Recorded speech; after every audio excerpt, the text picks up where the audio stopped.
بیماری میں اور تکلیفوں میں حضور صلی اللہ علیہ وآلہ وسلم کی بتائی ہوئی باتوں کے اوپر یقین۔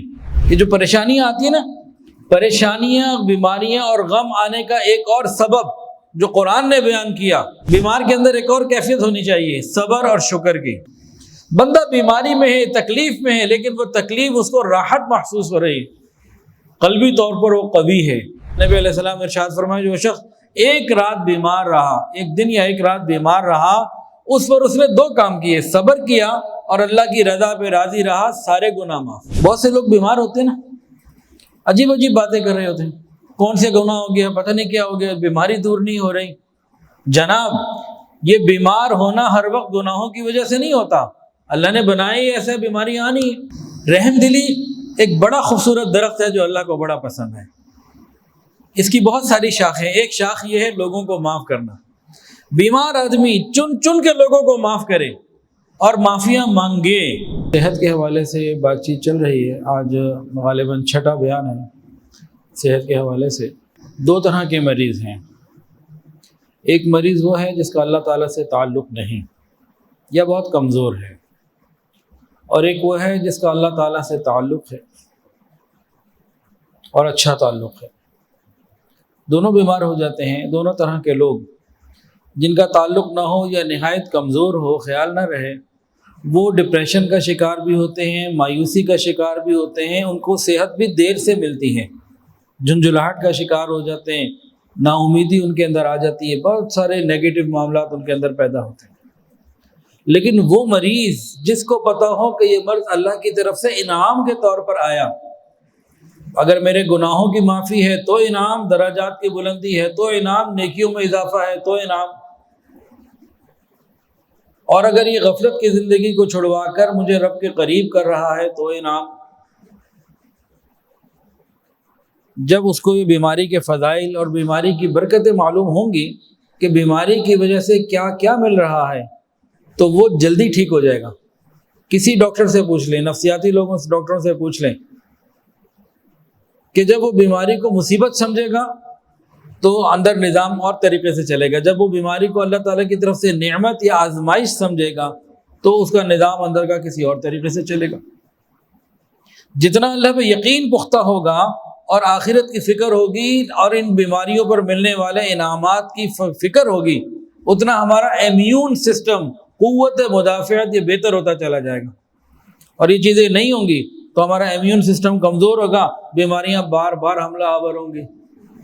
تو مسلمان کے لیے تو رحمت ہی رحمت ہے، راحت ہی راحت ہے۔ تو آج کے بیان کا ٹاپک ہے بیمار لوگوں کی کیفیت۔ بیمار کی کیفیت کیا ہونی چاہیے؟ مسلمان بیمار کی کیا کیفیت ہونی چاہیے؟ اچھا جی، چند چیزوں کا پچھلی دفعہ ذکر ہوا تھا، بیمار کے اندر اور کیا کیا صفات ہونی چاہیے۔ یہ صفات اگر آ جائیں تو بیماری سے لڑنا آسان۔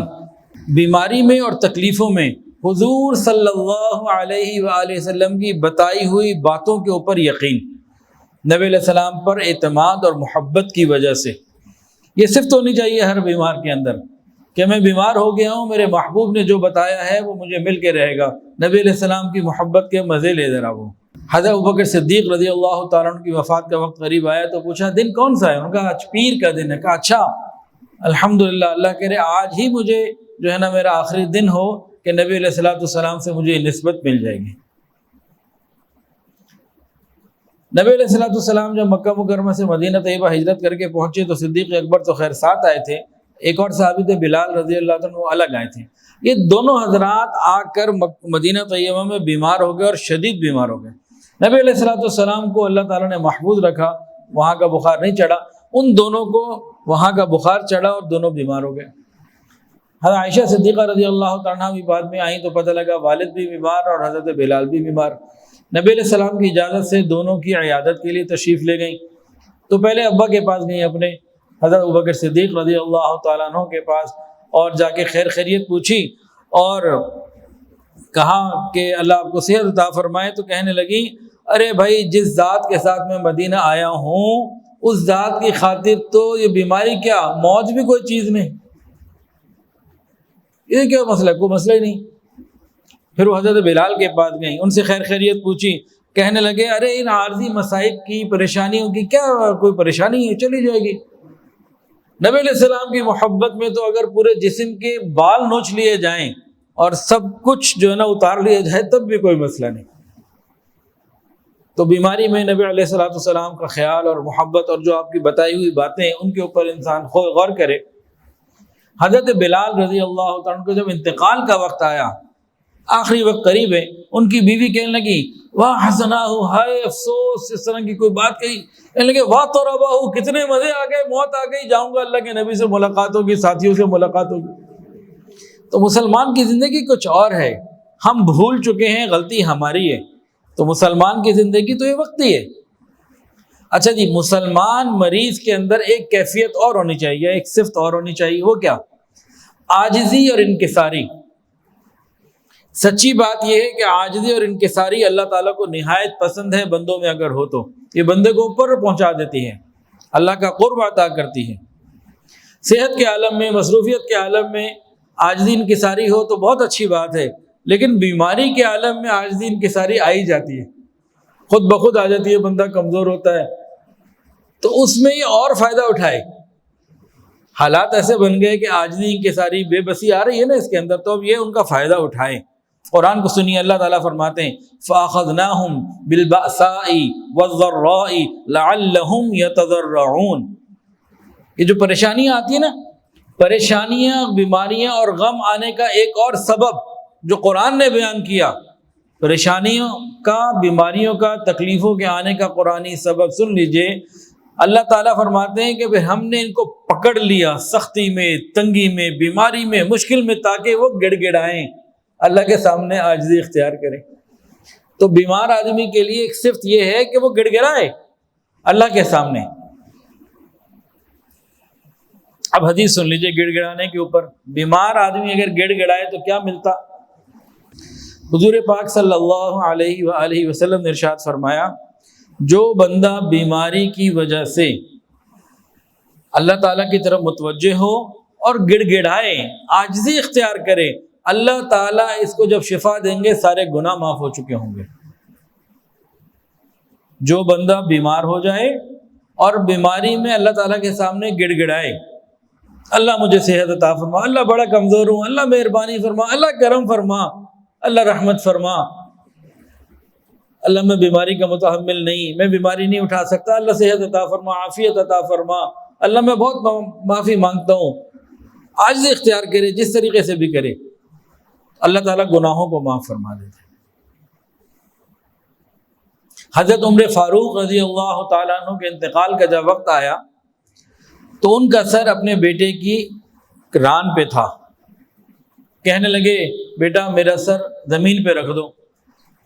انہوں نے جو ہے نا وہ ران سے نکال کر اپنی پنڈلی پہ رکھ دیا، زمین پہ نہیں رکھا۔ اب بیٹا کہا ہے زمین پہ رکھو، زمین پہ رکھوایا۔ جیسے ہی زمین پہ سر رکھا گیا تو وہ ہستی جس کے بارے میں فرمایا کہ عمر، میرے بعد اگر کوئی نبی ہوتا تو عمر ہوتے، وہ ہستی جن کے بارے میں جنت کی بشارتیں دی گئیں، انہوں نے اپنا سر زمین پہ رکھوایا، داڑھی اور رخسار کو زمین پہ لگا کر، داڑھی اور رخسار کو زمین پر لگا کے فرمایا، اپنے آپ کو کہنے لگے عمر اگر اللہ تعالیٰ نے تیری مغفرت نہ کی تو پھر تیری بھی ہلاکت ہے، تیری ماں کی بھی ہلاکت ہے۔ تو ان دونوں واقعات سے کیا ملا؟ اس حدیث سے اور اس واقعے سے بیمار آدمی کی ایک صفت یہ ہونی چاہیے کہ وہ اللہ تعالیٰ کے سامنے عاجزی اختیار کرے۔ بیمار کے اندر ایک اور کیفیت ہونی چاہیے، صبر اور شکر کی۔ قرآن مجید کی آیت ہے وَلَنَبْلُوَنَّكُمْ بِشَيْءٍ مِّنَ الْخَوْفِ وَالْجُوعِ وَنَقْصٍ مِّنَ الْأَمْوَالِ وَالْأَنفُسِ وَالثَّمَرَاتِ وَبَشِّرِ الصَّابِرِينَ الَّذِينَ إِذَا أَصَابَتْهُمْ مُصِيبَةٌ قَالُوا إِنَّا لِلَّهِ وَإِنَّا إِلَيْهِ رَاجِعُونَ أُولَٰئِكَ عَلَيْهِمْ صَلَوَاتٌ مِّن رَّبِّهِمْ وَرَحْمَةٌ وَأُولَٰئِكَ هُمُ الْمُهْتَدُونَ۔ اس آیت میں اللہ فرماتے ہیں ہم تمہارا امتحان لیں گے مختلف چیزوں سے، کبھی خوف ہوگا، کبھی فقر ہوگا، کبھی بیماری ہوگی، کبھی جان مال اولاد میں کوئی آزمائش آ جائے گی، کوئی نہ کوئی سلسلہ آگے پیچھے ہم ڈالتے رہیں گے آزمائشوں کا، یہ ہمارا فیصلہ ہے۔ ہاں، جو اس وقت کہے گا انا للہ و انا الیہ راجعون، صبر کرنے والوں ہوگا ان کو خوشخبری دے دیجئے، وبشر الصابرین، صبر کرنے والوں کو خوشخبری دے دیجئے یہی وہ لوگ ہیں جن پر اللہ کی خاص خاص رحمتیں ہیں اور عام رحمتیں بھی ہیں، وَأُولَٰئِكَ هُمُ الْمُهْتَدُونَ، یہی ہدایت والے بھی ہیں۔ انما یوفی الصابرون اجرہم بغیر حساب، صبر کرنے والوں کو بے حساب اللہ عطا فرماتے ہیں۔ یاد رکھیے ایمان کی دولت وہ دولت اور وہ نعمت ہے جو تکلیف کو بھی راحت میں تبدیل کر دیتی ہے۔ بندہ بیماری میں ہے، تکلیف میں ہے، لیکن وہ تکلیف اس کو راحت محسوس ہو رہی ہے، قلبی طور پر وہ قوی ہے۔ سنیے ذرا، نبی علیہ السلام ارشاد فرمائے جو شخص ایک رات بیمار رہا، ایک دن یا ایک رات بیمار رہا، اس پر اس نے دو کام کیے، صبر کیا اور اللہ کی رضا پہ راضی رہا، سارے گناہ معاف۔ ایک رات کی بیماری، دو کام کرنے، صبر اور راضی رہنا، صبر کرنا اور اللہ کے حکم پہ راضی رہنا، سارے گناہ معاف۔ اب جس بیمار کو یہ پتہ لگ جائے اس تکلیف کی وجہ سے میری زندگی کے سارے گناہ معاف ہو رہے ہیں، یہ ڈپریشن کی طرف کبھی نہیں جائے گا، یہ اینگزائٹی کی طرف کبھی نہیں جائے گا، اور جلدی ٹھیک ہو جائے گا، مایوسی پہ نہیں جائے گا۔ زید بن ارقم رضی اللہ عنہ فرماتے ہیں کہ میں بیمار تھا، نبی علیہ السلام میری عیادت کے لیے تشریف لائے۔ نبی علیہ السلام نے مجھے فرمایا ابھی تو اس بیماری سے تمہیں کوئی خطرہ نہیں ہے کہ جان چلی جائے گی، ٹھیک ہو جاؤ گے، اس وقت تمہارا کیا حال ہوگا میرے جانے کے بعد جب تم نابینا ہو جاؤ گے، اس وقت تمہارا کیا حال ہوگا؟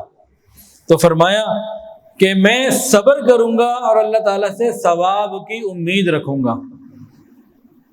اس وقت تمہارا کیا حال ہوگا میرے جانے کے بعد جب تم نابینا ہو جاؤ گے، اندھے ہو جاؤ گے، دونوں آنکھیں چلی جائیں گی۔ کیا فرمایا زید بن ارقم نے کہ میں اس وقت صبر کروں گا اور اللہ تعالیٰ سے ثواب کی امید رکھوں گا۔ فرمایا اچھا اس کے بعد پھر اللہ تعالیٰ تمہیں بغیر حساب کے جنت میں داخل کر دے گا۔ بیماری پہ صبر کیا اور ثواب کی امید رکھی، بغیر حساب جنت۔ بہت سے لوگ بیمار ہوتے ہیں نا، عجیب عجیب باتیں کر رہے ہوتے ہیں، کون سے گناہ ہو گیا، پتہ نہیں کیا ہو گیا، بیماری دور نہیں ہو رہی۔ جناب یہ بیمار ہونا ہر وقت گناہوں کی وجہ سے نہیں ہوتا، اللہ نے بنائی ایسا بیماری آنی ہے۔ حضرت ایوب علیہ السلام ان کو بھی تو بیماری آئی، نعوذ باللہ ان کو کوئی گناہ تھا؟ ہمارا ایمان یہ ہے کہ انبیاء گناہوں سے پاک ہوتے ہیں، معصوم ہوتے ہیں، یہ ہمارا ایمان ہے۔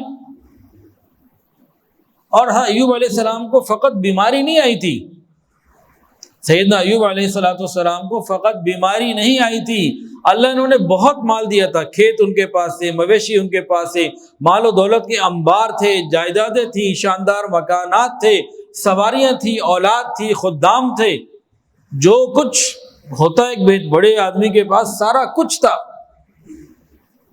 ہم تو صرف ان کی بیماری کو جانتے ہیں جناب، بیماری بھی آئی اور اولاد کی بھی دب کے مر گئی، اور پیچھے جاننے والے بھی آگے پیچھے ہو گئے، اور کھیت مویشی ہر چیز ختم، محل جو کچھ تھا سب ختم ہو گیا۔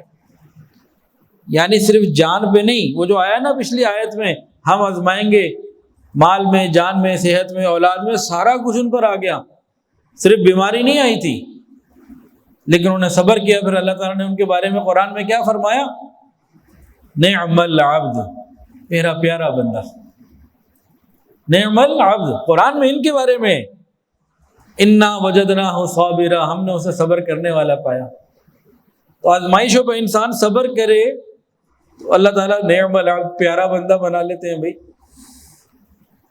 حضرت ایوب علیہ السلام کی زوجہ جنہوں نے آپ کی خدمت کی تھی، ان کا نام کوئی بتائے گا جی؟ لیا، ان کا نام تھا لیا۔ اچھا جی، صبر کس وقت کرنا چاہیے؟ اچانک کوئی حادثہ آ گیا، پتہ لگا بیٹے کا انتقال ہو گیا، یا کوئی بیماری آ گئی، یا کوئی آگ لگ گئی، کچھ ہو گیا، صبر کرنا کس وقت چاہیے؟ 1 سال بعد، 6 مہینے بعد، فوراً؟ یہ ہے صبر، بعد میں تو اور کرے گا کیا صبر کے علاوہ؟ فوراً کا جو وقت ہے نا، اس وقت صبر وہ قیمتی ہے۔ اب ذرا سنیے، توجہ کے ساتھ بات کو سنیں، فوراً صبر کرنے کا فائدہ کیا ہے؟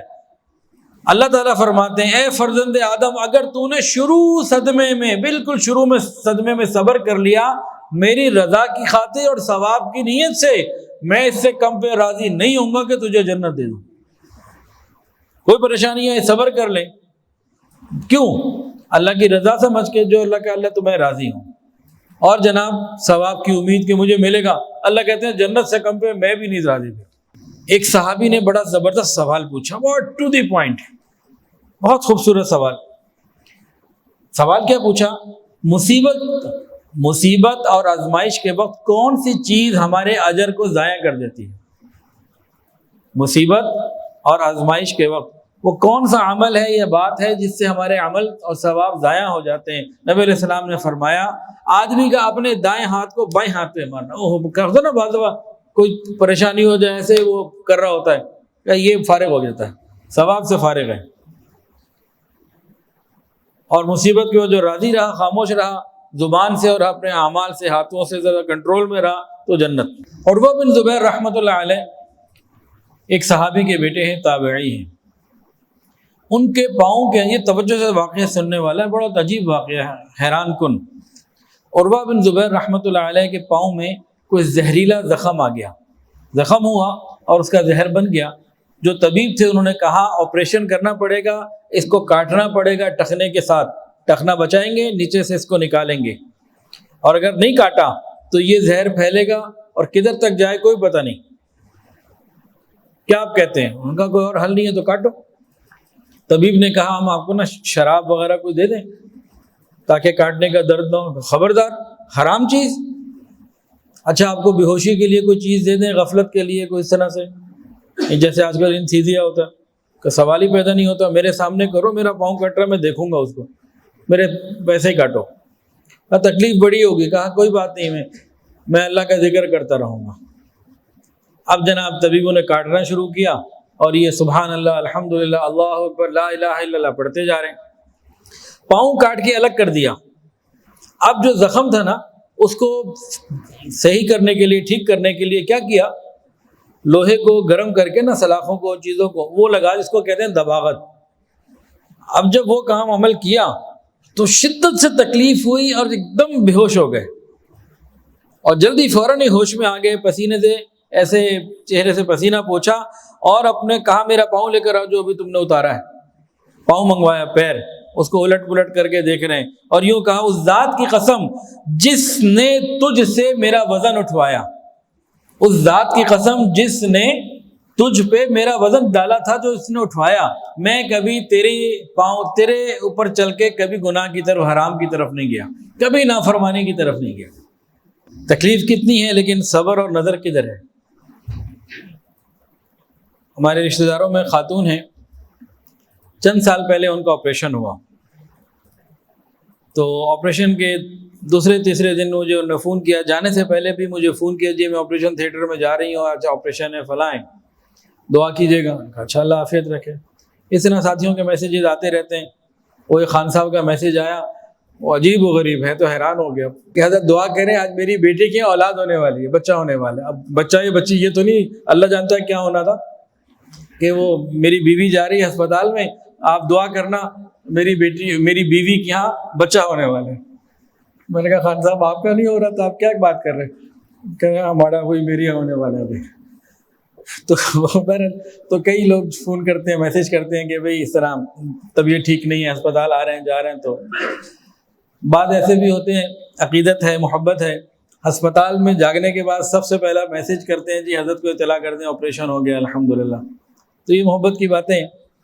خیر وہ خاتون جو تھی نا، ان کا آپریشن تھا، تو آپریشن کے بعد اگلے دن انہوں نے مجھے فون کیا، کہنے لگیں کہ الحمدللہ اللہ نے مہربانی فرمائی، جس وقت اینیتھیزیا لگانے والا ڈاکٹر آیا تو میں نے کلمہ پڑھنا شروع کیا ہوا تھا۔ میں کلمہ بلند آواز سے، مناسب بلند آواز سے پڑھ رہی تھی، اور مجھے تو یہ تھا کہ اگر موت آنی ہے تو آئی جائے گی، تو کلمہ تو پڑھوں نا، اور صحت ہونی ہے تو کلمہ پڑھتی رہو، تو میں کلمہ پڑھتی رہی۔ اس نے بے ہوش کر دیا۔ تقریباً پونے گھنٹے سے زیادہ کا آپریشن تھا، اور کہہ رہی ہے کہ 4 گھنٹے کے 5 گھنٹے کے بعد مجھے ہوش آیا۔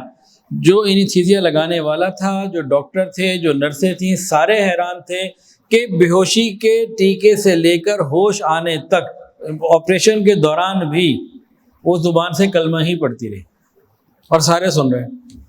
آپریشن بھی ہو رہے، آپریشن تھیٹر کے اندر ہے، ڈاکٹر آپریشن کر رہے ہیں، اپنا کام کر رہے ہیں، وہ کلمہ پڑھی جا رہی ہے۔ یہ اللہ کی طرف سے ہوتا ہے۔ اب جو جتنا زیادہ اللہ کا ذکر کرے گا تو یہ نعمتیں اس کو ملیں گی نا۔ ہمارے ایک ڈاکٹر تھے، ڈاکٹر یونس صاحب پھپھا تھے، ہماری والدہ کے اللہ ان کی مغفرت فرمائے، بڑے نیک آدمی تھے۔ جس دن ان کا آپریشن تھا مجھے بلا لیا انہوں نے ہاسپٹل میں، کہا جی مجھے آپ بیت کے توبہ کے کلمات پڑھائیں اور کلمے پڑھائیں، اور جناب انہوں نے وہ پڑھے، اور اس کے بعد تو خیر وہ جب آگے بیڈ پر گئے آپریشن تھیٹر میں تو وہاں سے تو پھر انتقال ہی کی خبر باہر آئی۔ لیکن جن کا تعلق اللہ سے ہوتا ہے نا، پھر وہ اس طرح کے معاملات ہوتے ہیں۔ اسی طرح شکر بھی کرنا چاہیے۔ صبر کی بات ہو گئی تو شکر کی کیفیت بھی ہونی چاہیے بیمار کے اندر۔ شکر کسے کہتے ہیں؟ دو لائنوں میں نا آپ شکر کی حقیقت کو سمجھ لیں کہ شکر ہے کیا۔ یا اللہ تیرا شکر شکر شکر، یہ شکر نہیں ہوتا پورا۔ شکر کی حقیقت کیا ہے؟ دو لائنوں میں بات سمجھ لیجئے۔ اللہ تعالیٰ کی دی ہوئی نعمتوں کو نافرمانی میں استعمال نہ کرنا، اللہ تعالیٰ کی دی ہوئی نعمتوں کو اللہ تعالیٰ کی نافرمانی میں استعمال نہ کرنا، زبان سے اور اپنے اعمال سے اللہ کی مرضی کے مطابق چلنا، یہ شکر ہے۔ اچھا واقعہ دو سن لیجئے۔ عبداللہ بن خراش رحمۃ اللہ علیہ تابعی فرماتے ہیں کہ میں حضرت ابو ذر غفاری رضی اللہ عنہ سے ملاقات کے لیے گیا، وہ بیٹھے ہوئے تھے، قریب ان کی بیگم بھی تھی، تو میں نے کہا ابو ذر آپ کے بچے زندہ نہیں رہتے، چھوٹی عمر میں دنیا سے چلے جاتے ہیں، تو فرمانے لگے کہ اللہ کا شکر ہے کہ وہ میرے ان بچوں کو فانی گھر سے لے کے باقی رہنے والے گھر میں پہنچا رہا ہے۔ اللہ کا شکر ہے کہ وہ میرے بچوں کو جلدی لے جاتا ہے اس فانی گھر سے اور باقی رہنے والے گھر میں رکھ رہا ہے، بوقت ضرورت ہمیں واپس آئے گا، وہ بچے ہمیں ملیں گے اور ہمارے کام آئیں گے، یعنی جنت میں ہم ملیں گے اور ہمارے کام آئیں گے۔ بھئی دنیا میں بچہ ہو، بالغ ہونے کے بعد جنت میں جائے جہنم میں کوئی پتہ نہیں نا، چھوٹے تو جانے ہی جنت میں، بلکہ ماں باپ کو بھی لے کے جانا ہے، تو یہاں بھی شکر کا موقع۔ اب ایک ذرا بات سنیے، حضرت عمر فاروق رضی اللہ تعالیٰ عنہ جا رہے تھے، چند لوگ ساتھ تھے، ایک ایسے مصیبت زدہ شخص کے پاس سے گزر ہوا جس کو 4 مسئلے تھے۔ کتنے؟ 4۔ نمبر 1 کوڑی تھا، وہ پورے جسم میں نشان تھے، کوڑی تھا، نابینا اندھا، بہرا اور گنگا، اندھا بھی، بہرا بھی، گنگا بھی اور پورے جسم پہ نشان بھی تھے۔ حضرت عمر نے ساتھیوں سے پوچھا اس کے بعد شکر ادا کرنے کی کوئی وجہ ہے؟ انہوں نے کہا یہ کس بات پہ شکر ادا کرے، اس کے پاس کیا ہے؟ فرمایا کہ اس کا پیشاب تو ٹھیک آتا ہے نا، اگر وہ بھی تکلیف کے ساتھ آ رہا ہوتا تو اس پہ شکر ادا کرے۔ محمد بن واسع رحمۃ اللہ علیہ ایک بہت بڑے بزرگ گزرے،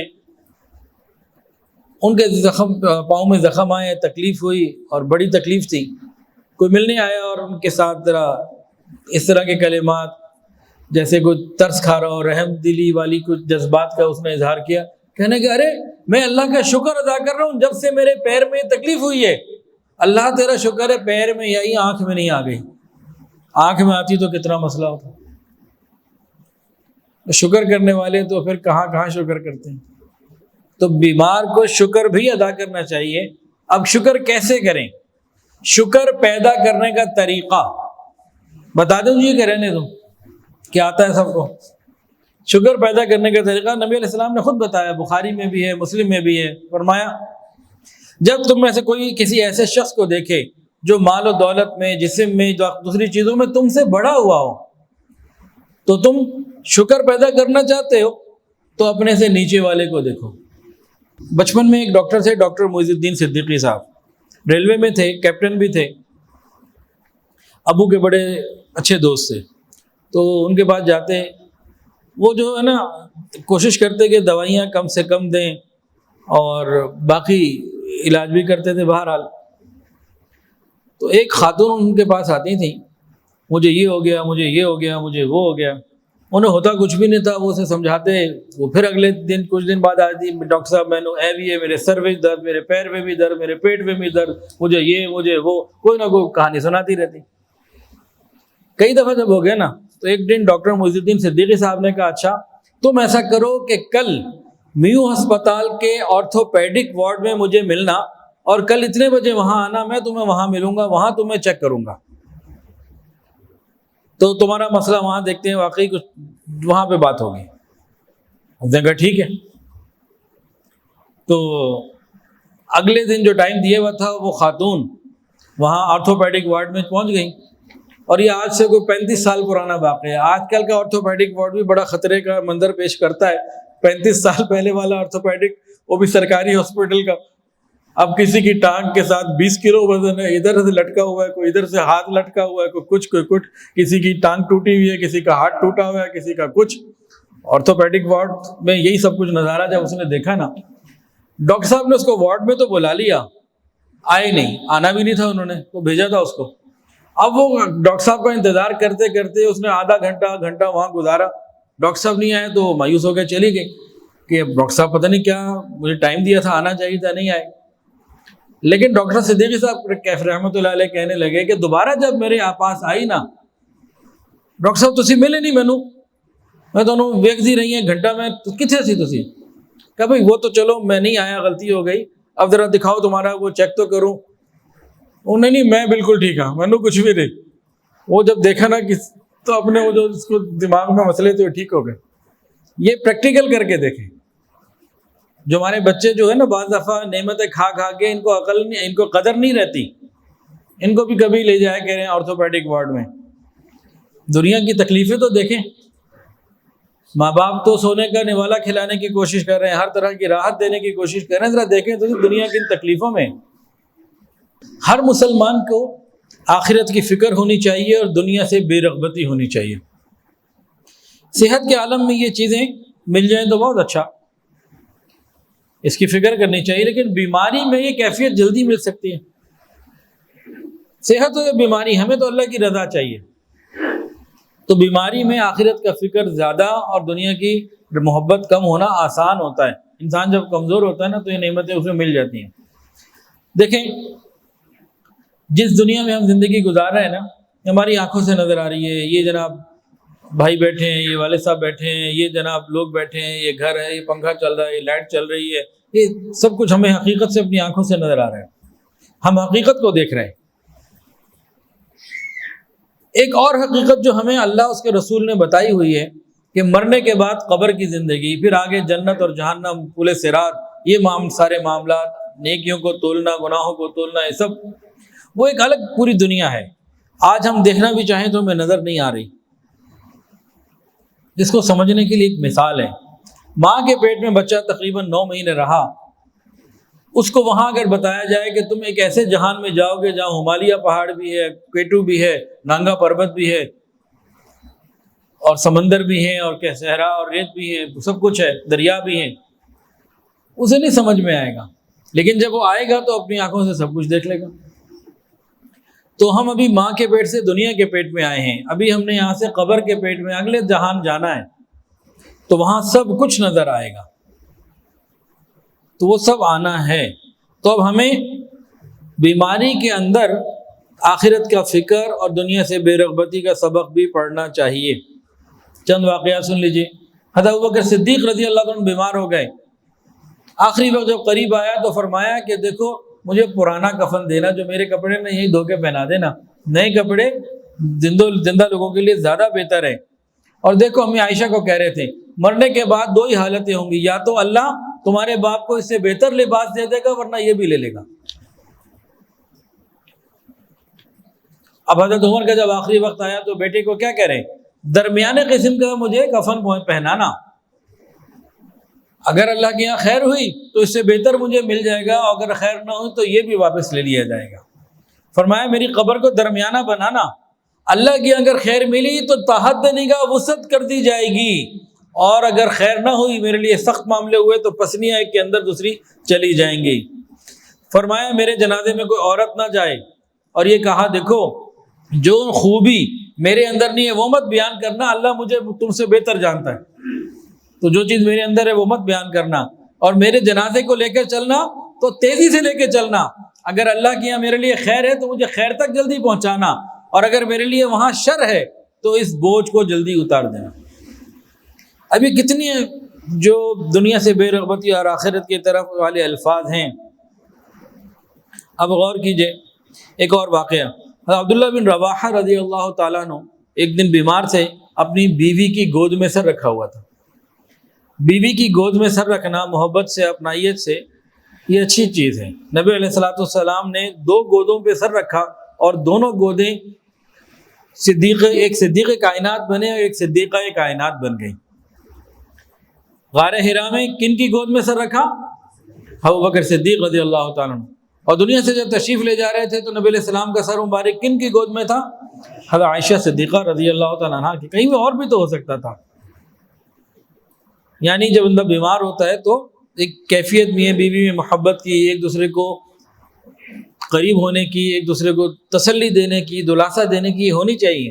آج کل کہیں میاں بیمار ہو تو بیوی اتنا خیال نہیں کرتی، بیوی بیمار ہو تو شوہر کہتا ہے جان چھٹی۔ پھر تو آپس میں تسلی دینا، ایک دوسرے کے قریب ہونا، یہ صحابت سے ثابت ہے۔ تسلی کے بول ڈاکٹروں کی دوائیوں سے زیادہ مفید ہوتے ہیں۔ عبداللہ بن رواحہ رضی اللہ عنہ بیمار تھے، بیوی کی گود میں سر رکھا ہوا تھا، اچانک رونے لگے۔ بیوی بھی رونے لگی۔ پوچھا تم کیوں رو رہی ہو؟ کہا آپ جو رو رہے ہیں اس لیے میں بھی رو پڑی۔ کہنے لگے مجھے تو اللہ کا فرمان یاد آ گیا تھا، وَإِن مِّنكُمْ إِلَّا وَارِدُهَا كَانَ عَلَىٰ رَبِّكَ حَتْمًا مَّقْضِيًّا، کہ قیامت کے دن پورے صراط کے اوپر ہر ایک نے گزرنا ہے۔ مجھے تو یہ خیال آیا پتہ نہیں موت کا وقت قریب نہ ہو، وہاں میرا کیا بنے گا۔ تو فکر آخرت۔ حضرت علی رضی اللہ تعالیٰ عنہ آئے حضرت عمر کے پاس جب وہ بیمار ہو چکے تھے اور فیروز لولو نے ان کو زخمی کر دیا تھا، تو حضرت علی آئے تو حضرت عمر رو رہے تھے۔ بھائی آپ کیوں رو رہے ہیں؟ کہنے لگے کہ میں اس لیے رو رہا ہوں کہ مجھے نہیں معلوم میں جنت میں جاؤں گا کہ جہنم میں۔ اب حضرت علی رضی اللہ تعالیٰ نے فرمایا کہ عمر بھائی آپ کے بارے میں تو کتنی دفعہ میں نے نبی علیہ السلام سے سنا ہے، آپ اور ابو بکر جنتی ہیں، جنت میں بڑے لوگوں کے سردار ہیں، آپ کے تو بڑے مقام ہیں۔ تو حضرت عمر نے کہا اے علی کیا آپ میرے جنتی ہونے کی گواہی دیتے ہیں؟ کہا میں آپ کی جنتی ہونے کی گواہی دیتا ہوں۔ حضرت حسن رضی اللہ عنہ بھی ساتھ تھے۔ حضرت عمر نے ان کو کہا کہ حسن اپنے باپ کی بات کو سن لو، قیامت کے دن گواہی دینا کہ عمر جنت والوں میں سے ہے۔ صحابہ میں تو اتنی محبتیں تھیں آپس میں۔ حضرت علی رضی اللہ تعالیٰ عنہ گواہی دے رہے ہیں کہ عمر آپ اہل جنت میں سے۔ ابو ہاشم بن عتبہ رضی اللہ تعالیٰ عنہ انتقال کا وقت حضرت معاویہ رضی اللہ تعالیٰ عنہ قیادت کے لیے تشریف لائے، دیکھا رو رہے ہیں، پوچھا خیر یہ کیوں رو رہے ہیں؟ کہنے لگے کہ میں اس لیے رو رہا ہوں کہ ہمیں تو نبی علیہ السلام نے بتایا تھا دنیا تھوڑی جمع کرنا، وہ ایک گھر، ایک غلام، ایک سواری، یہ ایک ایک چیزیں ہونی چاہیے، بس میرے پاس تو بہت زیادہ ہے، میں یہ ڈر رہا ہوں کہ قیامت کے دن میرا کیا ہوگا۔ مسلمان مریض کی بیماری کے اندر ایک کیفیت اور صفت اور ہونی چاہیے، وہ کیا؟ دوائی اور علاج رزق حلال سے کرنا۔ حضرت عمر فاروق رضی اللہ عنہ بیمار ہو گیا، کسی نے کہا شہد کھائیں گے ٹھیک ہو جائیں گے، گھر میں شہد نہیں تھا، پتہ لگا بیت المال میں ہے، امیر المومنین تھے، آرڈر دے کے منگوا سکتے تھے۔ بیماری کی حالت میں وہ گئے، ممبر پہ کھڑے ہوئے، جا کے لوگوں کو بلایا، کہا مجھے طبیب نے شہد کا کہا ہے، میرے پاس تو نہیں ہے، بیت المال میں تمہاری اجازت ہے تو میں استعمال کر لوں، ورنہ میرے لیے تو جائز نہیں۔ بیماری کے اندر بھی ان باتوں کا خیال، بیمار آدمی کو ایک خیال اور کرنا چاہیے جی، نماز کا اہتمام۔ تو اسی کو کہ صحتوں کے نہیں پڑھتے تو نماز کی بیماری میں کیسے پڑھے بھی؟ نبی علیہ السلام اور صحابہ کرام جتنی پریشانی، مشقت، تکلیف اور بیماری آتی تھی، نماز کی طرف رجوع بڑھ جاتا تھا۔ بیماری کے عالم میں وضو کرنا بہت بڑے ثواب کی بات ہے۔ فرمایا کیا میں تمہیں وہ اعمال نہ بتاؤں جن کی وجہ سے گناہ معاف ہوتے ہیں، درجات بلند ہوتے ہیں؟ عرض کیا یا رسول اللہ ضرور بتائیے۔ ارشاد فرمایا کہ ناگواری کے وقت، سردی ہے یا بیماری ہے، کوئی دکھن ہے، جس میں درد ہے، اٹھا نہیں جا رہا، ایسے حالت میں وضو کو اچھے طریقے سے کرنا یہ اللہ تعالیٰ کو بڑا پسند ہے، اور ان حالت میں نماز پڑھنا اللہ کو بڑا پسند ہے، ان حالات میں مسجد آنا اللہ تعالیٰ کو بڑا پسند ہے۔ نماز بیماری کے عالم میں، ذرا سنیے اور دل کے کانوں سے سنیے۔ عبید اللہ بن عبداللہ رحمۃ اللہ علیہ حضرت عائشہ کی خدمت میں آ کے کہنے لگے آپ ہمیں نبی علیہ السلام کی بیماری کے بارے میں کیوں نہیں بتاتی؟ کہا میں بتاؤں گی۔ پھر انہوں نے بتایا، کہنے لگی کہ نبی علیہ السلام کی بیماری جب بہت بڑھ گئی تو انہوں نے ہم سے پوچھا کیا لوگوں نے نماز پڑھ لی؟ ہم نے کہا نہیں یا رسول اللہ، وہ آپ کا انتظار کر رہے ہیں، جماعت میں آپ کا انتظار ہو رہا ہے۔ نبی علیہ السلام نے فرمایا میرے لیے پانی، برتن میں پانی ڈلوایا، اور نبی علیہ السلام پہ پانی ڈالا گیا، آپ پھر بھی ہوش ہو گئے۔ پھر ہوش آیا، کہا لوگوں نے نماز پڑھ لی؟ کہا نہیں ابھی نہیں پڑھی، آپ کا انتظار کر رہے ہیں۔ کہا پانی لاؤ، پانی ڈالا گیا، پھر بے ہوش ہو گئے۔ تو پھر تیسری مرتبہ جب طبیعت بہتر ہوئی، افاقہ ہوا، لوگوں نے نماز پڑھ لی، کہا وہ آپ کے انتظار میں ہیں جماعت میں، تو ابھی انہوں نے نماز نہیں پڑھی ہے، کہا پانی تو لاؤ، اور پھر ساتھ کہا کہ ابوبکر کو کہو وہ نماز پڑھا دیں۔ انہوں نے کہا کہ بھی ابوبکر ذرا نرم دل کے ہیں، عمر کو کہہ دیا جائے کہ نہیں ابوبکر ہی پڑھائیں گے۔ بیماری کے عالم میں بھی نماز کا خیال پورا پورا۔ حضرت انس رضی اللہ تعالیٰ عنہ ارشاد فرماتے ہیں کہ وفات کے وقت نبی علیہ الصلوۃ والسلام دنیا سے پردہ فرما جانے کے وقت بار بار بار بار یہی کلمات کہہ رہے تھے، الصلاۃ الصلاۃ وما ملکت ایمانکم، الصلاۃ الصلاۃ وما ملکت ایمانکم۔ میری امت نماز نماز، اپنے ماتحتوں کا، اپنے غلاموں کا، اپنے بیوی بچوں کا، اپنے سے چھوٹوں کا خیال رکھنا۔ یہی کہتے رہے حتیٰ کہ آپ کی آواز کمزور سے کمزور ہوتی گئی، اتنی کمزور ہو گئی پھر آواز بھی سمجھ میں نہیں آتی تھی، لیکن آخر تک یہی کہتے رہے میری امت نماز کا خیال رکھے، اور ہم نماز ہی سب سے زیادہ قضا کریں۔ ہمیں عائشہ فرماتی ہیں کہ تہجد کی نماز کبھی مت چھوڑا کرو، حضور نے کبھی تہجد کی نماز نہیں چھوڑی، ہاں اگر کبھی بیمار ہوتے نہ پڑھ سکتے ہوتے تو دن میں پڑھ لیا کرتے تھے تہجد۔ حضرت عمر ابن خطاب رضی اللہ تعالیٰ بیماری میں تھے، آخری جو وقت تھا، زخم لگا ہوا تھا، بے ہوش ہو گئے تھے، کپڑا ڈلا ہوا تھا، نماز کا وقت ہو گیا تھا، لوگوں نے پوچھا بھائی کیا رہا ہے، کہا ان کو کہو کہ نماز کا وقت ہے، فوری طور پر یہ ہوش میں آئیں گے، اور کسی طریقے سے یہ کسی طرح متوجہ نہیں ہو رہے۔ نماز ایک ایسی چیز ہے جو ایک دم اس کا یہ سن کے گھبرا جائیں گے اور نماز کی فکر کریں گے، تو جیسے لوگوں نے کہا نماز تو فوراً وہ ہوش میں آئے، اور حضرت عمر نے فرمایا اللہ کی قسم جو آدمی نماز چھوڑ دے اس کا اسلام میں کوئی حصہ نہیں۔ اس کے بعد انہوں نے نماز اس حالت میں پڑھی کہ ان کے جسم سے خون بھی بہہ رہا تھا۔ تو نماز کی اس قدر پابندی بیماری کے عالم میں، تو بیمار آدمی کی صفات میں سے ایک صفت کہ دوران بیماری بھی نماز پڑھتا رہے۔ مدینہ طیبہ میں جو صحابہ آئے، بخار چڑھا اور کثرت سے مہاجرین بیمار ہو گئے، مسجد تو آتے تھے نماز پڑھنے کے لیے، کھڑے ہو کے نماز پڑھنے کی ہمت نہیں تھی، بیٹھ کے پڑھتے رہے۔ نبی علیہ السلام نے ایک دفعہ دیکھا سارے بیٹھ کے پڑھ رہے ہیں، تو فرمایا کہ کھڑے ہو کر نماز پڑھنے کی فضیلت جتنی ہے بیٹھ کے آدھی رہ جاتی ہے۔ اب وہ انتہائی کمزور تھے لیکن فضیلت کے شوق میں کھڑے ہو کے پڑھنے کی فکر کرنے لگے۔ تو بیماری کے عالم میں بھی نماز۔ ایک اور حدیث سنیے اور دل کے کانوں سے سنیے۔ نبی علیہ السلام کے زمانے میں جو کھلم کھلا منافق ہوتا تھا نا، جماعت کی نماز سے صرف وہی رہتا تھا، اور نہ عام منافق بھی نماز سے، جماعت کی نماز سے باقی نہیں رہتا تھا۔ اور آگے کیا ہے کہ وہ شخص جو دو آدمیوں کے سہارے مسجد پہنچ سکے، وہ دو لوگوں کے سہارے کے ساتھ مسجد جماعت میں پہنچ جاتا تھا۔ ہم لوگ کدھر ہیں جن کی نمازیں قضا ہو جاتی ہیں؟ کھلم کھلا منافق تو رہ جاتا تھا، عام منافق بھی مسجد پہنچ جاتا تھا۔ اب آگے میں نہ ہی کچھ بولوں تو اچھا ہے۔ عتبان بن مالک رضی اللہ تعالیٰ عنہ قبیلہ بنو سالم کے سردار تھے، بدر میں شریک ہوئے، بعد میں نابینا ہو گئے۔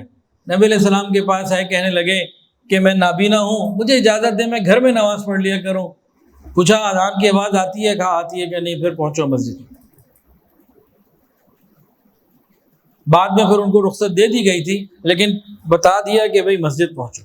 تو صحابہ کرام ہمارے لیے ہر جگہ آئیڈیل ہیں، کاروبار ہو یا علاج ہو، کچھ بھی ہو، معاشرت ہو، کچھ بھی ہو، صحابہ کی زندگی پڑھیں پتہ لگ جائے گا۔ آج ہمارے سارے سلیبس میں بھی کافروں کی چیزیں ہیں، کئی چیزیں تو ایسی ہیں باقاعدہ کفر کی طرف لے جاتی ہیں، الفاظ اس میں ایسے لکھے ہوئے جو سیدھا سیدھا اسلام کے خلاف ہے، قرآن کے خلاف ہے، کئی جگہ ایسے۔ اس کا حل کیا ہے؟ ہم صحابہ کی زندگی کو بار بار پڑھیں اور سنیں۔ شقیق بلقی رحمۃ اللہ علیہ فرماتے ہیں ایک مریض کے بارے میں، محتاج کے بارے میں، معذور کے بارے میں، کہ مجھے مکہ مکرمہ کے راستے میں ایک اپاہج ملا، میں بھی مکے جا رہا تھا، مجھے ایک اپاہج ملا، وہ پاؤں نہیں تھے اس کے، گھسٹ گھسٹ کے زمین پہ چل رہا تھا۔ میں نے اس کو دیکھا، پوچھا بھائی کدھر سے آئے ہو؟ کہنے لگا سمرقند سے آ رہا ہوں، رشین اسٹیٹ، اور ملا مکہ کے راستے میں، قریب مکہ کے۔ کب چلے تھے وہاں سے؟ کتنا عرصہ ہو گیا؟ کہنے لگے 10 سال پہلے چلا تھا۔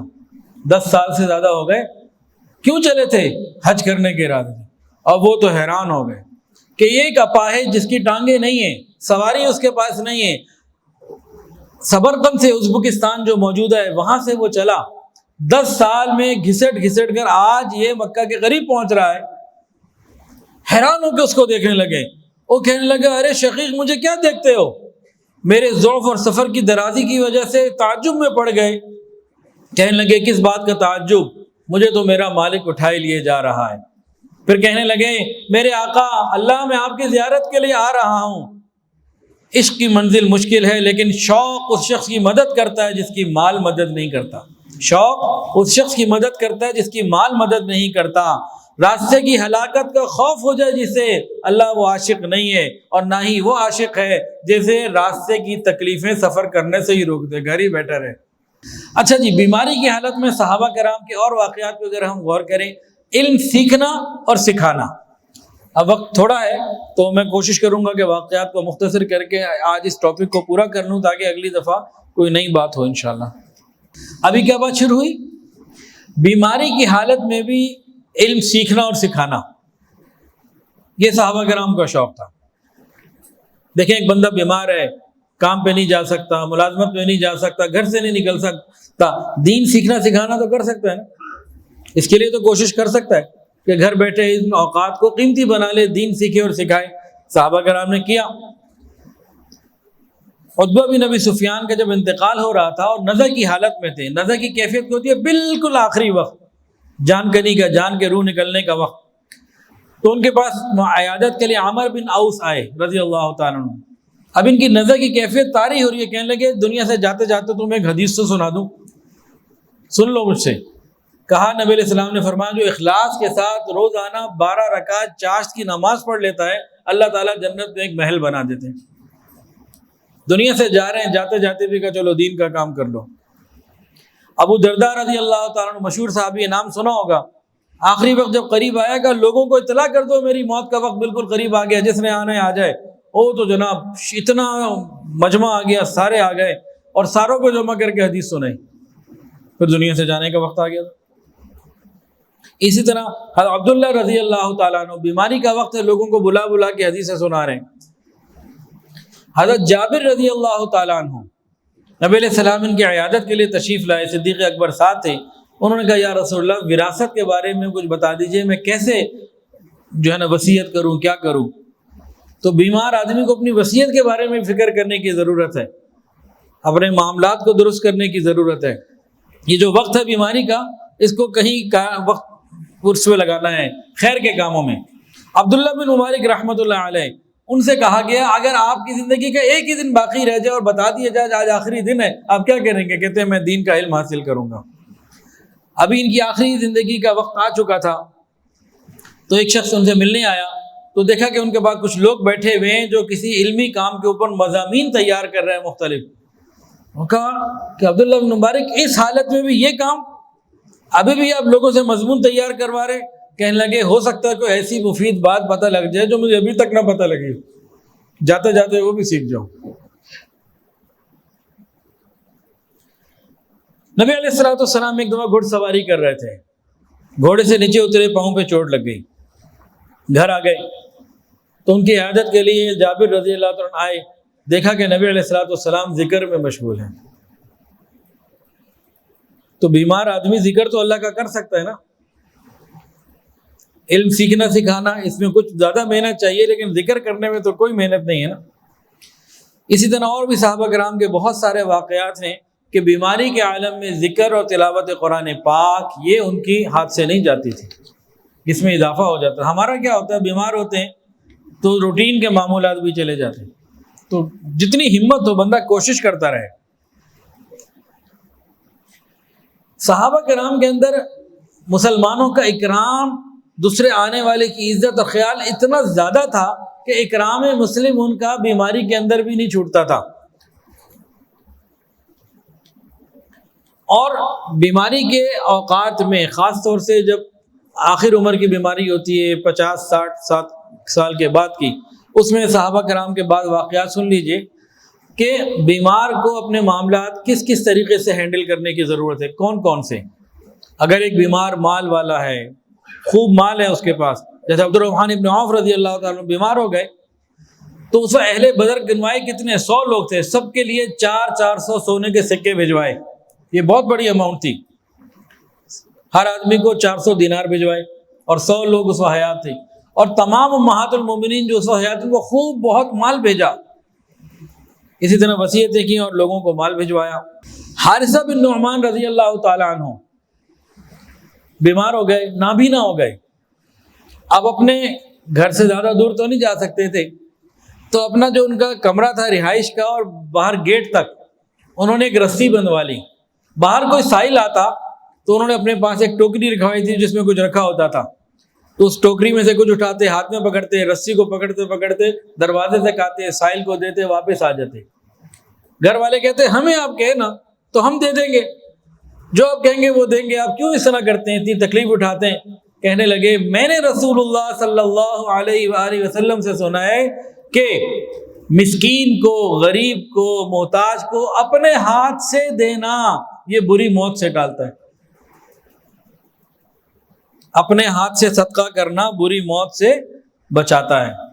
یہ فضیلت حاصل کرنے آتے تھے۔ اللہ اکبر کبیرہ، صحابہ کرام کے کیا کہنے جی۔ حضرت عبداللہ بن عامر بن قریظ رحمۃ اللہ علیہ جب انتقال ہونے لگا تو ان کی عیادت کے لیے 2 بزرگ آئے ہوئے تھے، حضرت عبداللہ بن عباس اور عبداللہ بن زبیر رضی اللہ تعالیٰ عنہما۔ ان کی نظر کا وقت شروع ہو گیا، بالکل آخری وقت، مہمان عیادت کے لیے آئے میں، کسی کو کہا ان کے لیے کھانا لے کر آؤ، ان کے لیے مہمان نوازی کرو، اور کہا کہ دیکھو ایسا نہ ہو کہ میری جان نکلنے کی وجہ سے ان کا کھانا لیٹ ہو جائے، میرا وقت ہے، میں جا رہا ہوں، میرا کام ہے، ان کے لیے کھانا لے کر آؤ۔ تو عبداللہ بن زبیر کہنے لگے کہ آپ کی سخاوت کو اور آپ کی مہمان نوازی کو اگر کوئی چیز روک سکتی تھی ہمارے نزدیک تو یہ نظر کی کیفیت تھی، لیکن اس نے بھی آپ کی سخاوت کو رکنے نہیں دیا۔ ادھر سے ان کے لیے کھانا لا کے رکھا گیا، ادھر سے ان کی جان نکل گئی۔ رحم دلی ایک بڑا خوبصورت درخت ہے جو اللہ کو بڑا پسند ہے، اس کی بہت ساری شاخیں، ایک شاخ یہ ہے لوگوں کو معاف کرنا، بیمار آدمی چن چن کے لوگوں کو معاف کرے اور معافیاں مانگے۔ سنیے نبی علیہ السلام نے فرمایا کسی مسلمان کو کوئی تکلیف پہنچی ہو کسی سے اور وہ اس کو اللہ کے لیے معاف کر دے، اللہ تعالیٰ اس کو ایک نیکی دیں گے، ایک درجہ بلند کریں گے۔ اور ایک حدیث کے اندر آتا ہے کہ اگر کسی نے کسی کا جتنا دینا ہو، معاف کرنے والے نے ظالم کو جتنا معاف کیا اللہ اس کو اتنا معاف کریں گے، یہ ظالم کو پورا معاف کرے گا اللہ اسے پورا معاف کریں گے، یہ آدھا معاف کرے گا اللہ اسے آدھا معاف کریں گے، یہ چوتھائی معاف کرے گا اللہ اسے چوتھائی معاف کریں گے۔ بھئی ہم سب کے معاملات اللہ تعالیٰ کے ساتھ تو ہیں نا، ٹھیک ہے کسی نے اگر ہمارے پاس ظلم کیا ہمارے ساتھ، اب یہ نہ گیو اینڈ ٹیک ہے، ہم اس کو معاف کرے اللہ ہمیں معاف کرے۔ اب کون چاہتا ہے کہ اللہ مجھے معاف کرے؟ ہاتھ کھڑا کرے، بھئی میں تو ضرور ہاتھ کھڑا کر رہا ہوں۔ تو پھر لوگوں کو معاف کرنا سیکھیں۔ نبی علیہ الصلوۃ والسلام کے پاس ایک یہودیہ عورت، ہم تو گھر میں نیک بیوی کو، ماں کو معاف نہیں کرتے، یہودیہ عورت کھانے میں زہر لے کر آئی، پکڑی گئی، آپ نے اسے معاف کر دیا، قتل کا اقدام کیا۔ ہم تو بیوی کو اس لیے نہیں معاف کرتے کہ کھانا ٹھنڈا لے آئی، آج ذائقے دار نہیں تھا، دیر سے لے آئی، اتنی دیر سے گھر آیا ہوں، 20 منٹ ہو گئے کھانا نہیں لگا، سیدھا سسرال فون کر دیتے ہیں یا دھمکی دیتے ہیں، ابھی فون کرتا ہوں تیرے باپ کو آ کے لے جائے تجھے۔ اور جب بیمار ہوتے ہیں تو اور زیادہ برا سلوک کرتے ہیں۔ اب ذرا سن لیجئے، نبی علیہ الصلوۃ والسلام نے اپنے مرض الوفات میں حضرت فضل ابن عباس، فضل ابن عباس کون ہے؟ ہاں چچا کے بیٹے ہیں، حضرت عباس رضی اللہ عنہ نبی علیہ السلام کے چچا ہی ان کے بیٹے ہیں فضل ابن عباس رضی اللہ عنہ کو بلایا، کہا کہ میرا ہاتھ پکڑو، اور سہارے سے مسجد لے گئے۔ نبی علیہ السلام ممبر میں تشریف فرما ہوئے، فرمایا کہ سب کو بلاؤ، بہت سے لوگ آ گئے، اللہ تعالیٰ کی حمد و ثنا کی ممبر پر آ گئے، اور پھر فرمایا میرا تمہارے پاس سے جانے کا وقت قریب آ چکا ہے، سن لو اگر میں نے کسی کے کمر میں مارا ہو تو میں موجود ہوں، میری کمر موجود ہے، وہ بدلہ لے لے، کسی کو میں نے زبان سے تکلیف پہنچائی ہو میں موجود ہوں، وہ مجھے وہ جملہ واپس کہہ کے تکلیف اپنی پوری کر لے، میں نے کسی کا مالی حق ادا کرنا ہو وہ مطالبہ کر لے، میں اسے دے دوں۔ یہ حضور پاک صلی اللہ علیہ وآلہ وسلم کا عمل ہے مریض کی کیفیت میں، تو مسلمان مریض کی کیفیت ہونی چاہیے کہ نہیں؟ لوگوں کو اس طرح سے کہا۔ اور اگلی بات کہ دیکھو کوئی اس بات کا گمان نہ کرے کہ اگر کوئی مجھ سے بدلہ لینے آئے گا تو میرے دل میں اس کے لیے کوئی بری بات پیدا ہو جائے گی، نہ میری یہ طبیعت ہے اور نہ مجھے یہ زیب دیتی ہے، اور فرمایا مجھے پسند ہے کہ جب اللہ تعالیٰ کے ساتھ ملوں تو خوب بشاشت کے ساتھ ملوں، جس کا کوئی حق ہے وہ مجھ سے لے لے۔ یہ نبی علیہ الصلوۃ والسلام کا عمل ہے جناب۔ عبادہ بن صامت رضی اللہ عنہ کی وفات کا جب وقت قریب آیا تو سب کو کہا کہ بھئی میرا بستر باہر صحن میں لگاؤ، کھلی جگہ پہ، سارے خادموں کو، غلاموں کو، پڑوسیوں کو، جاننے والوں کو بلا لی جو روز آتے تھے، سب کو ساتھ بلا لیا اور کہا کہ دیکھو بھئی لگتا ہے آج آخری دن ہے، بس میرا دنیا سے جانے کا وقت ہے، کوئی مجھے یاد تو ویسے نہیں ہے، لیکن اگر کسی کو میں نے تکلیف پہنچائی ہو، کوئی مال کا حق دینا ہو اللہ کے لیے، یا معاف کر دو یا لے لو، بولو۔ سب نے کہا آپ نے تو کبھی کسی سے غصہ نہیں کیا، کچھ بھی نہیں، آپ کی تو ایسی صفات ہیں، تو آپ تو والد کی طرح ہمارے لیے تھے، ادب سکھانے والے، محبت کرنے والے، خیر خواہ، ایسی تو کوئی شکایت نہیں ہے، آپ نے تو کسی کو برا نہیں کہا۔ کہا اچھا بھائی معاف تو کروں گا، ہم سب نے آپ کو پھر بھی معاف کیا ہے، کوئی بات نہیں، لیکن پھر بھی معاف کیا۔ کہا اللہ تو گواہ رہنا، تو ہمیں اپنی بیماری میں معافیاں لینے کی ضرورت نہیں۔ نبی علیہ الصلوۃ والسلام کا عمل، صحابہ کرام کا عمل کہ ہمارے لیے نمونہ نہیں، صرف سر پہ ٹوپی رکھنا، پگڑی رکھنا، ٹخنے ننگے کرنا سنت ہے، یا لوگوں سے معافی مانگنا بھی سنت ہے؟ اور سنیے، عورتوں کی بات بھی لے لیجیے۔ ام حبیبہ رضی اللہ تعالیٰ عنہ ام المؤمنین جب بیمار ہو گئی اور آخری وقت تھا، مرض المفات جو ہے نا، بعض دفعہ کسی کا 1 دن کا ہوتا ہے، کسی کا 20-25 دن کا بھی ہو سکتا ہے، کم و بیش۔ حضرت عائشہ کو بلایا، ام سلمہ کو بلایا رضی اللہ تعالیٰ عنہما، دونوں کو الگ الگ بلا کے کہا دیکھو میں اور تم سوکن تھے، زندگی ساتھ گزاری، آپس میں کوئی کہا سنا ہوتا ہے، تیزی ہو جاتی ہے، بس مجھے اللہ کے لیے معاف کرو۔ تو بھئی جن کے ساتھ انٹریکشن ہوتا ہے معافیاں انہی سے مانگنی ہوتی ہیں، دور والوں سے تھوڑی ہوتی ہے۔ واٹس ایپ پہ اسٹیٹس لگا دیا آج 15 شعبان ہے بس معاف کر دو، واٹس ایپ کے اسٹیٹس سے کوئی معافی کا چکر نہیں۔ اس کے گھر جا کے اس کو مٹھائی کھلائیں، اس کے لیے کچھ پکا کے لے جائیں، کوئی تحفہ لے جائیں، پھر معافی مانگیں، اس کی قیمت ہے۔ یہ واٹس ایپ پر ڈرامے بازی سے کچھ نہیں ہوتا۔ 27 رجب اور 27 رمضان کی رات آ گئی، وہ اسٹیٹس چل رہے ہوتے ہیں، تو وہ معاملہ نہیں ہے۔ دل سے معاف کرنا، اس کا اظہار کرنا، اگلے سے بھی بات کہنا، تو یہ زندگی بھر رہنا چاہیے۔ لیکن جب بندہ مریض ہو جائے تو یہ سنت ہے مریض کے لیے نا۔ مرض الوفات میں بھی نبی علیہ السلام نے بیویوں کے ساتھ عدل کرنا سکھایا۔ انسان جب بیمار ہوتا ہے تو ذرا کمزور بھی ہوتا ہے، غصہ بھی زیادہ چڑھتا ہے، کئی معاملات ہوتے ہیں، لیکن انصاف کا دامن نہیں چھوڑنا۔ نبی علیہ الصلوۃ والسلام بیمار تھے، ہر رات ایک والدہ کے پاس جاتے تھے، تو بیماری میں بھی اسی طرح جاتے رہے، چل کے نہیں جا پاتے تھے، چرپائی اٹھا کے جا رہی ہے۔ پھر لوگوں نے محسوس کیا، سب نے محسوس کیا، امہات المومنین نے بھی محسوس کیا، نبی علیہ السلام نے پھر سب سے اجازت مانگی۔ آپ نبی ہیں، آپ بیویوں سے اجازت مانگ رہے ہیں کہ مجھے عائشہ کے گھر رہنے کی اجازت دے دو۔ پھر آخری چند راتیں جو ہیں وہاں پہ گزاری اجازت کے ساتھ۔ مرض الوفات میں وصیت کرنا اور غیر شرعی کاموں سے روکنا۔ بیمار کو چاہیے کہ اپنے چھوٹوں کو، گھر والوں کو، پیچھے رہنے والوں کو وصیتیں کریں۔ اب یہ 2-3 وصیتیں ذرا سن لیجئے۔ عبادہ رضی اللہ عنہ جب انتقال کا وقت آیا، جو لوگ موجود تھے، کہا ہر شخص کو میں اس بات سے روکتا ہوں کہ وہ مجھے روئے، اور جب میری روح نکل جائے ہر شخص وضو کرے، جب میری روح نکل جائے ہر شخص وضو کرے، اچھی طرح آداب کی رعایت رکھتے ہوئے وضو کرے، اور پھر 2 رکعت نفل پڑھ کر میرے لیے استغفار کرے، مغفرت کرے۔ ابو موسیٰ اشعری رضی اللہ تعالیٰ عنہ بیمار ہو گئے، پھر حالت بہت بگڑ گئی اور غشی کی کیفیت آ گئی، سمجھ گئے کہ آخری وقت ہے، تو اس وقت ان کی اہلیہ نے رونا شروع کر دیا۔ رونا آ جاتا ہے، اور ان کا سر بھی بیوی کی گود میں تھا۔ جہاں اپنائیت ہو نا وہاں یہ باتیں ہوتی ہیں۔ بولنے کی قوت نہیں تھی، جب ہوش آیا نا تو کہنے لگے کہ جس چیز سے نبی علیہ السلام نے برات کا اظہار کیا، میں بھی برات کا اظہار کرتا ہوں۔ گریبان پھاڑنے والی، نوحہ کرنے والی، کپڑے پھاڑنے والی عورتوں سے آپ نے برات کا اظہار کیا، میرا بھی اس سے اظہار ہے۔ مثلاً گھر والوں کو سمجھا رہے تھے کہ قدرتی رونا آ گیا وہ ٹھیک ہے، لیکن اس کے اندر ہی رہنا ہے جو لمٹ ہے۔ عقبہ بن عامر رضی اللہ تعالیٰ عنہ کے جب وقت قریب آیا تو بیٹوں کو بلایا، بیٹو میں 3 باتوں سے تمہیں روکتا ہوں، اچھی طرح یاد رکھنا۔ 3 باتوں سے تمہیں منع کر رہا ہوں، وصیت کر رہا ہوں، اچھی طرح یاد رکھنا، رکے رہنا۔ پہلی بات، حدیث صرف معتبر اور قابل اعتماد آدمی سے لینا، ہر ایک سے نہ لینا۔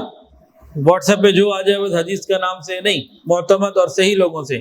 دوسری بات، قرضہ لیتے رہنے کی عادت نہ بنانا اور فضول شعر و شاعری میں نہ لگے رہنا۔ مرض کی حالت میں بیمار کا اپنے لیے اور اپنے گھر والوں کے لیے دعائیں کرتے رہنا۔ مسلمان مریض کی کیفیات صفات میں سے ایک یہ صفت جو اس وقت آخری ہے کہ جب انسان مریض خود ہو تو خوب اپنے لیے اور اپنے گھر والوں کے لیے دعائیں کرے۔ حدیث کے اندر آتا ہے مریض کی دعائیں قبول ہوتی ہیں، تو مریض کو چاہیے کہ یہ اپنے لیے، اپنے گھر والوں کے لیے، متعلقین کے لیے خوب دعاؤں کا اہتمام کرے۔ اللہ تعالیٰ سے دعا ہے اللہ تعالیٰ ہمیں شفا و صحت عافیت والی زندگی عطا فرمائے، بیماریوں سے محفوظ فرمائے، جو بیمار ہیں اللہ انہیں شفا عطا فرمائے۔ اور بیماری اگر آ جائے تو دو کام بتائے ہیں جو اصل ہیں، صبر اور ثواب کی نیت۔ جس نے بیماری پہ صبر کیا اور ثواب کی نیت کر لی، اللہ تعالیٰ فرماتے ہیں جنت سے کم میں اس پہ راضی نہیں۔ اگر بیماری آ جائے تو اللہ تعالیٰ ہمیں صبر کی بھی توفیق عطا فرمائے اور اللہ اپنی رضا پہ راضی رہنے کی توفیق عطا فرمائے، ثواب کی امید عطا فرمائے تاکہ ہمارے لیے بغیر حساب جنت کا فیصلہ ہو جائے۔ وآخر دعوانا ان الحمدللہ رب العالمین۔ ویڈیو کے نیچے سبسکرائب کے بٹن پہ کلک کریں، بیل کے آئیکن پہ کلک کیجئے تاکہ ہر نئی ویڈیو کی نوٹیفیکیشن آپ کو مل جائے۔